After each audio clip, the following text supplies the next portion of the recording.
big enough comet hits the Earth, we all die. But what happens if it hits the sun?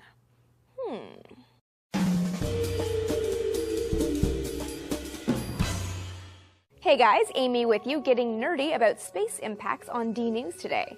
Comets, sometimes referred to as dirty snowballs, are giant blocks of ice and rock way out in the Oort cloud, the distant region home to icy planetesimals left over from our solar system's formation. They trace elliptical orbits around the sun. As they approach, the heat and force of the solar wind melts some of the ice, turning it into a gorgeous gaseous tail that astronomers love. But some comets aren't so lucky and whip really close to our star. These are called sun grazers, and they can pass within a few thousand miles of the sun's surface. But the sun isn't exactly solid. It's a mass of incredibly hot gas, mainly hydrogen. The outermost layer is called the solar corona, where temperatures can be millions of degrees Kelvin. So what happens when a dirty snowball gets too close to something that big and that hot? Well, it's not great for the snowball. We know the sun has a strong gravitational environment, so one potential death factor for comets is the sun's Roche limit. This is the imaginary line around the sun where if a body gets any closer, it could be ripped apart by tidal forces. But not always. Survival depends on that body. If the comet doesn't have a firm enough central mass, it will be ripped apart by the sun's gravitational forces. Think pulling apart cotton candy. But if the comet is so frozen solid, it can pass inside the Roche limit and survive. It would be like trying to pull apart a jawbreaker. It can't happen. Counterintuitive as it might be, it's not the corona that poses the biggest threat to comets. It's not dense enough to transfer enough heat. It's actually solar radiation, the electromagnetic energy emitted by the sun, that's the danger. This is the same radiation that causes sunburns, so it's super intense up close and powerful enough to sublimate ice in comets and crack apart rocks. If the ice melts and the rock cracks, this can weaken the comet's overall structure, making it less likely to survive its encounter with the sun. But some comets, even sun grazers, still survive. Comet Lovejoy survived its close encounter with the sun in December of 2011. Astronomers observed the comet after it passed through the solar corona. It looked like its nucleus, the comet's head if you will, had vanished and the tail was longer and brighter.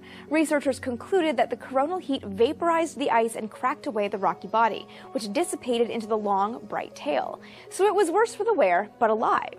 Comet Ison had a similar success story in 2013. Astronomers suspect it was broken apart, but the parts continued traveling together and eventually bunched up to look brighter than it did before its encounter with the sun. But what if a comet actually hits the sun? Well, again, it's not solid, but that can still happen. A big enough comet pulled into the sun would be accelerated to more than 370 miles per second, at which point drag from the sun's atmosphere would flatten the comet with enough force that it would explode in an airburst, releasing ultraviolet radiation and X-rays. It could be as powerful as a magnetic flare or coronal mass ejection, but in a smaller area, sparking sunquakes. These are all effects astronomers can see with modern instruments, but they're not going to do any damage to us here on Earth. Isn't space just awesome? And so many things going smashy-smashy, and not just comets. NASA used to smash spent spacecraft into the moon for science. I tell you why over on my own channel, Vintage Space. So what happened to this kind of weird, awkwardly legless looking bit of lunar module after its mission was over? The lunar module's consumables were done by the time the lunar mission was over, and so there was no need and no reason to bring this spacecraft back to Earth. But regardless of what else is happening in space, the sun always looks awesome. I tell you why in this video right here. So if someone were to ask you what color the sun is, you'd probably say yellow, right? Or maybe orange or pink if you're seeing it at sunrise or sunset. Well, the sun looks yellow because of our atmosphere. If you could look at the sun in space, it would be a white ball. But it doesn't look like a boring old white ball in these pictures from SDO, you say. Astronomers out there, have you guys ever managed to see a comet hit the sun? I'm super curious, so let us know in the comments below. And don't forget to like this video and subscribe so you never miss an episode of D News. Hi, everybody. It's Wilson and Wayne Steiger, and we are coming at you from the GNN Steiger Olson Report, looking at a story from Nature magazine, but it's from 2007, Wayne. Yes, it is. And the reason why I want to thank the person who sent this to me. You know who you are. They sent it because of the result of the video that I did, Steve, on the 2007 January SETI footage, which appears that we caught Comet McNaught coming through, which still is one of the most incredible comets and it's now been recognized as one of the comets of our millennium, right? Right. You know, while I was doing that, Steve, I came across this article here. And Steve, I have a really good memory. I mean, you ask my wife, you ask the people around me, I have one of those eidetic memories. It's almost a photographic memory. I know, it's frustrating. Go ahead. So do you remember 17P Holmes? Because I'm sitting here, and the story behind this comet, folks, and Steve's going to give you the real good stuff, is that its corona got bigger, this coma, excuse me, got bigger than our entire sun. Now, Steve, I don't recall in 2007 in November seeing this thing. I don't remember it coming through, but you have something else that maybe I'm suffering from cognitive dissonance right now. So I'm going to turn it over to you. Sure. Show us what you have on 17P Holmes. Oh, yeah, it's just a real simple research that anybody can do on this thing. And the thing that freaked me out, guys, I mean, you'll see this in just a second as I show it to you. First, I have to cut off Wayne's access. Yeah. And we'll go like this. And we'll get rid of this. I'm going to put this over here so you guys see what I'm looking at. So, you know, like any research, I go to Wikipedia because I'm almost a digital generation person. But anyway, you'll see that during its 2007 outburst, just like Wayne's story said, it became unexpectedly brightened from a magnitude of about 17 to about 2.8 in only a period of 42 hours. 42 hours? Yeah, making it visible to the naked eye. And then here's that short, you know, that's what it looked like, I guess. The outburst took place from October 3rd to 24, 2007. And Wayne, you're doing a shade-by-shade study of SETI photographs.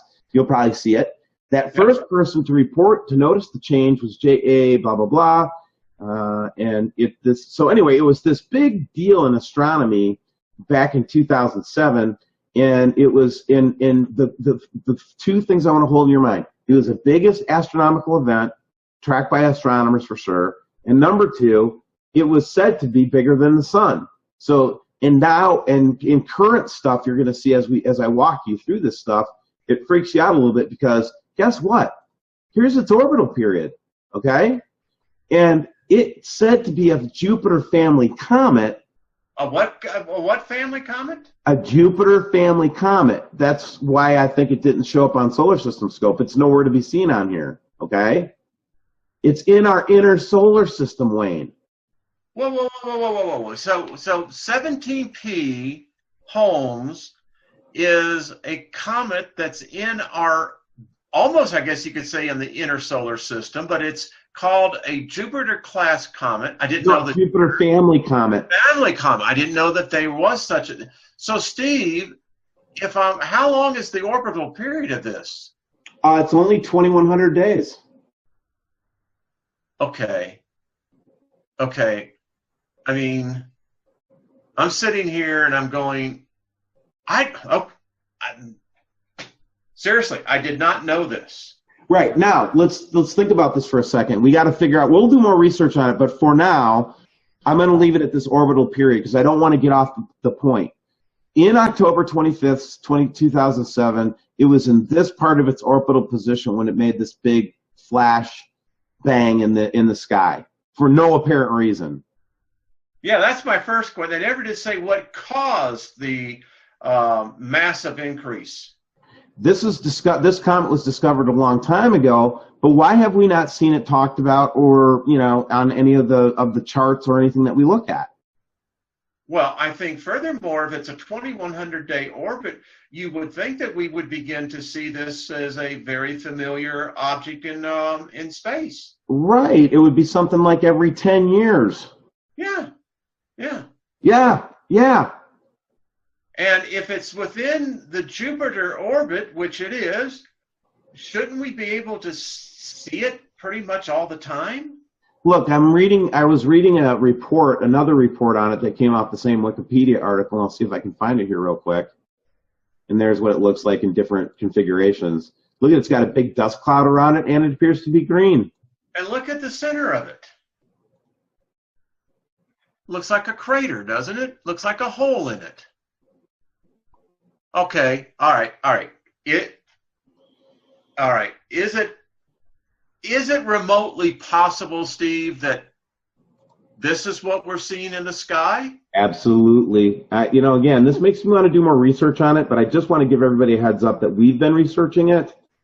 And wow, right? So let's review for our listeners here, Steve, because this is, to me, is very fascinating. Number one, it's called a Jupiter family comet. Okay. Yep. Two, it's within the inner orbit of our solar system, right? Right. Also, it has a 2,100-day orbit. Wow. And it looks like the green planet that I see so many pictures of with the middle dent in the middle of it.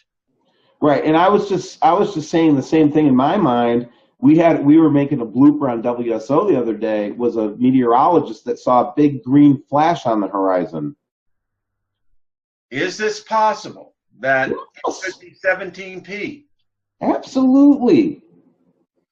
Well, now, all right, let's just take this out further. This would cause, I am sure, on its voyage, both the perihelium, right, coming through, that it would have an impact on Jupiter too, wouldn't it? I mean, listen, if the universe is magnetic, right, electromagnetic plays how it is the glue is how I see it. You got a comet like this that, number one, blew up in, what was it, 42 hours? Yeah.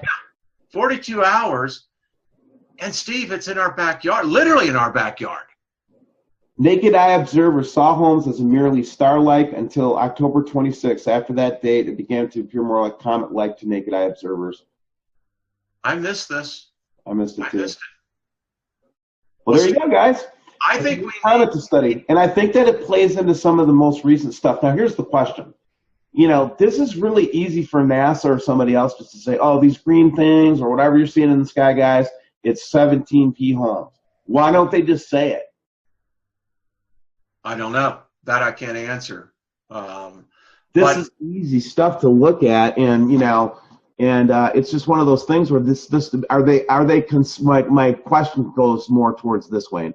Are they concerned about this comet for some reason? They don't want people to really be thinking about it? Well, if you want to ask me, sir, as a layman, I'd be damn concerned about it. Because it looked like it was getting a lot of attention up until 1993. And then it went off the radar. We get an article in November of 2007. When it lit up. That was why it was in that astronomical, you know, thing, right? And Steve, if we just stop on that point alone, it goes to show you that we don't know all the characteristics of comets, i.e. asteroids, etc. I mean, this one here surprised astronomers all over. So, and then here, in this article about a recent observation in 2014, according to Cornell University Library, the results of this study, of this astronomical study that, you know, I'm just jumping ahead, suggests that the dust mantle will develop rapidly in only one orbital revolution around the sun, and that's where we're at right now since 2007. It's come around one time, about thereabouts. Although a minor eruption was observed in 2015, the areas excavated by the 2007 outburst would be covered with a layer of dust and blah, blah, blah. So it's, what I'm trying to point to is it's also very dusty.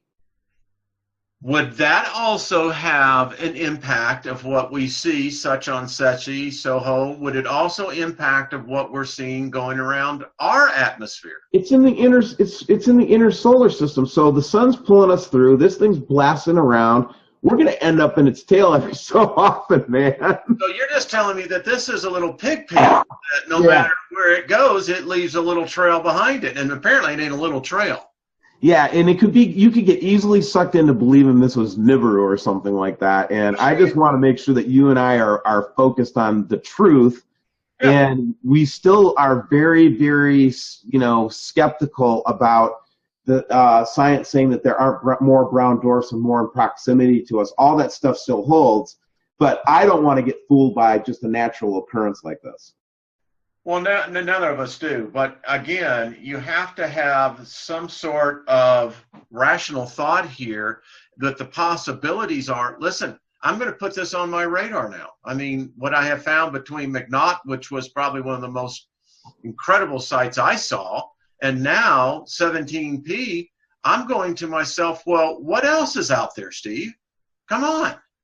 Yeah, and again, this was said to be in that magazine that its ultimate size was larger than the sun, which freaked everybody out, and it just makes you wonder, you know, what's going on in the inner solar system and why we're not learning more about this stuff. So anyway, that right there just blows my my cognitive dissonance out the window, because you're telling me that a freaking comet can be bigger than our sun?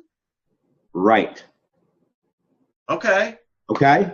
I'm just saying, if that sucker passes by close to the Earth, what? It would have an impact on the Earth. Yeah. Okay. Thank you for helping me. Did we do an article on drinking? Hey, thanks for coming to the GN. All we're doing is reporting facts here, guys. Hope you enjoyed this show. Hope it made you think a little bit. Wayne? Yeah, just be kind to yourself today.